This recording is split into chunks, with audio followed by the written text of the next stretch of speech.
Hi guys, welcome back to my videos. I think I'm gonna turn this into a weekly thing. I don't know, I thought it was fun on the first one I did, and we'll see. I don't know, until I run out of stuff to do, maybe we'll keep doing these once a week. And I think I'm gonna talk today about go back to the beginning.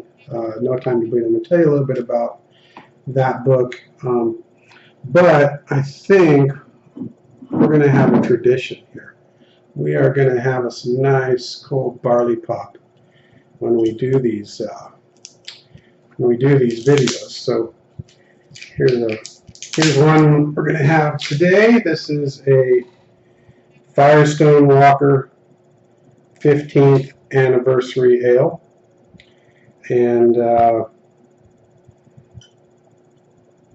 don't know, it's sweating because it's so humid.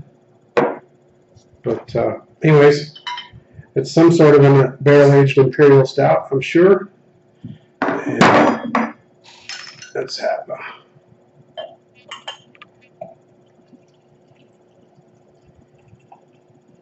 yeah, that's a nice one. Very nice. Okay. Oh yes, bourbon barrel aged goodness.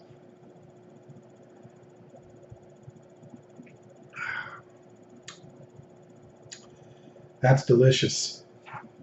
I'd have to say, not real hot, probably around 13–14%, if I'm just going to guess it. Beautiful beer though. Those of you that only know me through my books don't know that about me. I'm a little bit of a beer a beer snob, I guess. I do like the barrel-aged ones. I seem to get a lot of bang for your buck on those, even though they're pretty expensive. You don't have to drink 20 of them. Just one will do it.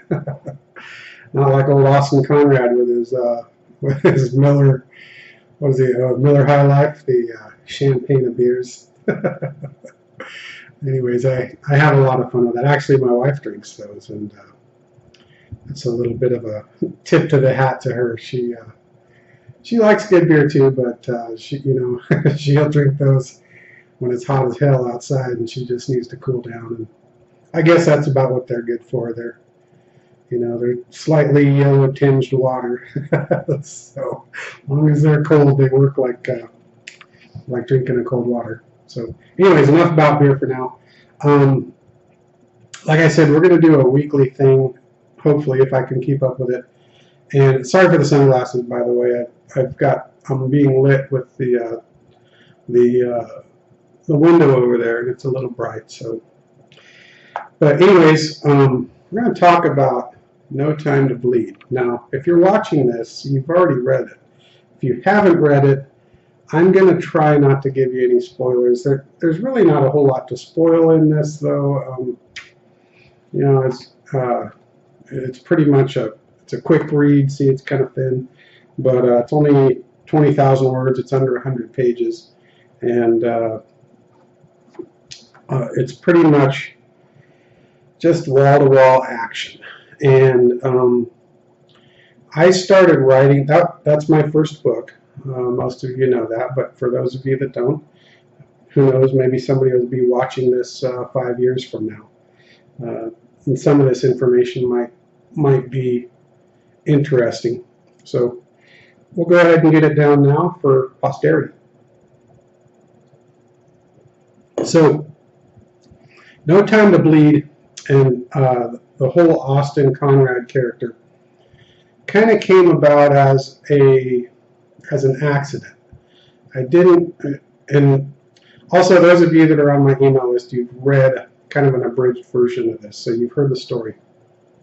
But for those who haven't, when I decided to start writing some books, I originally started out writing a different series than what you see here. I started writing out a series of stories in which the main character is a guy named Hank Stone, and and those books are going to be sort of kind of historical archaeological type thrillers, and the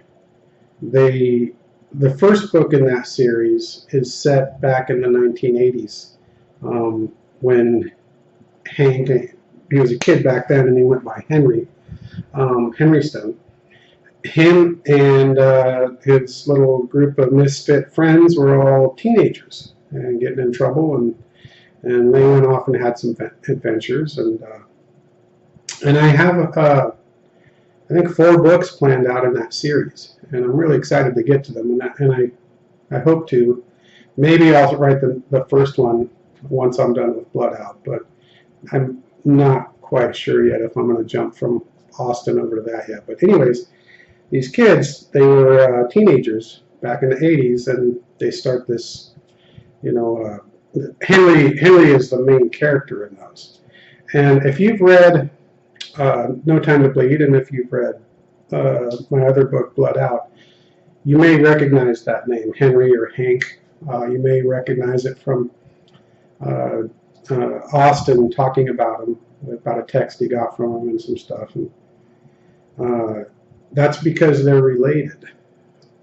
Hank is Austin's cousin. And kind of the way this all happened was, I was originally going to write that other story. And in that, Austin Conrad is Hank's cousin, and he is not the main character. He's kind of one of the side characters. But the way No Time to Bleed came about is I started writing the books, and I as I jumped into it, I realized that, I'm writing from a teenager's perspective back in the 1980s, which was what now? Hell, almost 40 years ago. So 30, whatever. And I was a teenager at that time, and I thought, well, hell, this is going to be a piece of cake because that was me. I'll be able to, channel that. But as I started writing it, I realized it's been a while since I walked in those shoes, and I kind of had a little bit of difficulty sort of getting into the groove. So I developed this mental exercise for myself that I thought would help me kick that off. And I thought what I would do is I would write a short story to be used as just a character, just a character essay for 2 or 3 of the characters in that book. But these short stories would be set in the present. So basically it would be these characters, but as adults after they've grown up. And the plan was that, that would be a little bit easier for me to write because it's contemporary. And I could use that to kind of develop these characters a little bit. And once I'd done that, I would have some insight into who they were as kids. If you know the adult, it's a little easier to work backwards and see who they were as kids. And I still think that was a pretty good idea, but I kind of got sidetracked because as I was writing the first one I did, rather than start with Henry, I thought I'd start with Austin because remember, he was a bit character, a side character, and I thought I had a lot of leeway with him. If something went off the rails, it wasn't as big of a deal. So I wrote, I started writing what ended up as No Time to Bleed, and it wasn't going to be, I wasn't even going to publish it. It wasn't going to be a book in itself, but I started writing, and I thought it'd be kind of neat to make the guy a biker. And it'd be kind of neat to make him some kind of a tough guy, because he's a little bit of a tough guy. In the one as a kid, he was a tough guy. So I wanted to kind of extrapolate that out, and so I just started writing the book. I thought, let's put him out in the desert on his motorcycle, and just all hell breaks loose. So I started writing, and it was only supposed to be 5,000 words or so, maybe 10 tops. But as I'm writing it, the backstory just starts flowing out. you know, all this business with his dad and his history, and you know, and then of course, you know, I kind of needed to build up a little bit, even though there's very little backstory in No Time to Bleed. I had to kind of flesh out a little bit of what was going on with him. So, you know, what the hell's he doing out there? What is this conflict? Why do these people want to come and, you know, and try to kill him? So, you know, it's funny because, you know, the scenes was just him. The first thing I had, you know, I came up with was just scenes of him fighting these guys. I had no clue why. I had no clue why. It's just, you know, this guy out in the desert, you know, driving across the desert on his motorcycle, and for whatever reason, you know, just runs, you know, into this, you know, this group of thugs, and basically he fucks them up. And I'm pretty, you know, that's all the story concept I had.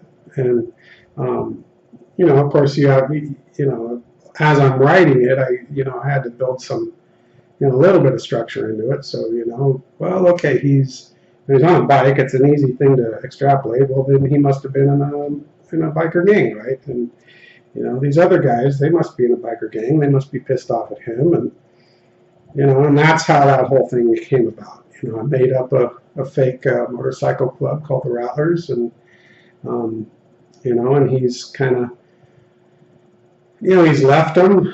You know, we've all watched all these shows, Sons of Anarchy and all this other stuff, so we know how, you know, we've heard the, you know, it's a trope, right? It's, you know, it's pretty much a, you know, cliche, right? I mean, blood in, blood out, you can't leave, you know, they'll come after you.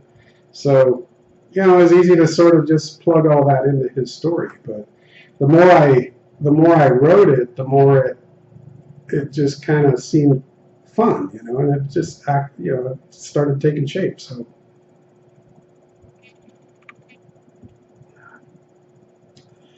damn, that's good. I'm gonna have to make Henry a connoisseur. In fact, there is a little tidbit about him in a couple of the books that he likes better beer than Austin does. But anyways, that, you know, with No Time to Bleed, that's where it came from. It didn't, you know. And I mentioned in my previous video that you know, one of the criticisms is that there isn't a lot of backstory. You don't really know a lot about this guy, and you know, the reality is when I wrote it, I didn't know shit about this guy. I was you know, here's an interesting thing. You, as the reader, as you're reading No Time to Bleed, imagine you're reading along and you're finding shit out about this guy about the same time I found it out as I was writing it. So, you know, I kind of, you know, I'm discovering it right along with you. You know, you know, the backs, you know, and I flesh out more of the backstory in Blood Out. Of course, you know, that you know, it kind of also happened as I wrote it. So, you know, this whole thing wasn't all plotted out. And remember, it started as an accident, and then the ball, you know, just kept rolling. So, but I do like the way, you know, with No Time to Bleed, I like that it's a, you know, it's a compact story. You know, and yes, it has loose ends at the end, but it does tidy itself up. I mean, you know, the immediate conflict that at hand gets resolved. Of course, you're left wondering why the hell are these guys after him, and you know, and that's, you know, the hook to keep going into more. But I think it does sort of resolve itself as far as wrapping up that conflict. Hell, everybody that comes in up against them is either dead or maimed at the end. So, oh shit, sorry about that. I wasn't gonna do any spoilers, but well, there's one for you. So, anyways, that's how No Time to Bleed came about, and it was as surprising to me to write as some of the stuff in it may be to you as a reader, and I think that's kind of cool. Now, you know, the next book I wrote was Blood Out, and I'll talk about that in a separate video. I'll probably record it right after this one, since I'm on a roll, but I'll probably separate it out and maybe drip feed these to you. So maybe I'll wait a week. Maybe I won't. We'll see. Anyways, That's the story behind No Time to Bleed. Those of you who haven't read it yet, I hope you will. It's available on paperback, and it actually is available as an audiobook. This whole thing has been okay. I'm going to extend this a little bit. I was going to just tell you about the book itself, but hell, we're on a roll, right? We're all having a beer. So another thing that I got out of writing that book is I knew I wanted to write bigger and more books, right? But everything about No Time to Bleed was basically training wheels for me. I shoved it out the door probably a little premature. It's a short book, right? But I wanted to use it to learn how to do everything. And it's it's been great for that. I mean, I've figured out how to self-publish a goddamn book. I mean, when I started this, I didn't have a freaking clue, and I've done all the research, and I've gotten a lot of help online from different people that have been there, done that. I've met a lot of other authors and gotten great advice and commiserated and shared war stories with them and stuff. But No Time to Bleed has been my vehicle for learning the ropes, and not only writing a book but publishing it. And I pretty much did it. I did everything myself.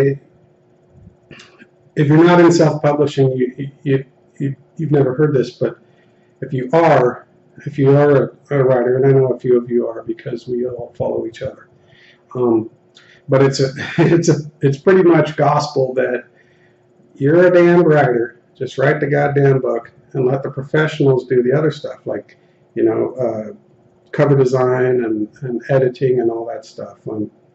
I've been a little bit stubborn. I wanted to do all of that myself, and of course I have. I've done my own cover designs. I've even done my own editing. Of course, I have the help of some beta readers, but before it gets in their hands, I try to have it very clean, and I think I usually do. But that book has been I've been using it as a guinea pig to learn all these different things, and I got off on a tangent, but I started talking about the audiobook. Audiobook is one of them, and so I used that. I invested a little money to get an audiobook produced, and it turned out okay. I don't know. I'm not extremely ecstatic with how it turned out, but it's pretty good, and it's been getting some sales. But what I'm not going to do one for Blood Out, for those of you that are wondering, because they just don't sell very well for short stories and novellas, because the biggest purveyor of audiobooks is Audible, right? The audio arm of Amazon.com, and their model is a subscription model where you get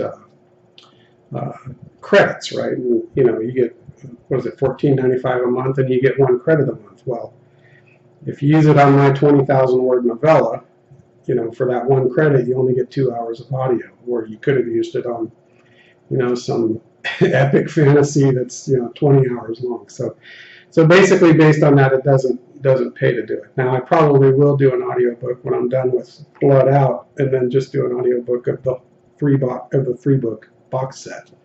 We'll talk about that later, though. But anyways, No Time to Bleed was my guinea pig for producing audiobooks, and other than I didn't do the voice talent for it, but other than that, I pretty much did it all myself through a service. So it's been very, I've learned the ropes, and it's a huge learning curve, a lot of this stuff. Not all of that, and and marketing and all the platform building. I do have a marketing background, so I already knew how to do websites and a few other things. But specific to books, there's a lot to learn, and I've been learning it a lot. Now that was redundant, but anyways, it's been quite an education, and that's also sort of contributed to why it takes me so long to get the next ones out. But because I'm fascinated by this stuff, learning about it. But anyways, that's the story behind No Time to Bleed. In the next video, I'm going to talk about Blood Out. And again, I'm going to record it next. So if you watch that one and I'm in the same shirt, you know why. All right, thanks for tuning in. Oh, check out my Facebook group, Sharp Readers, and check out my website, dustysharp.com. And if you're not on my email list yet, there's a link on the website. You can get on it. You'll get a free copy of one of my books. Currently, it's Blood Brothers.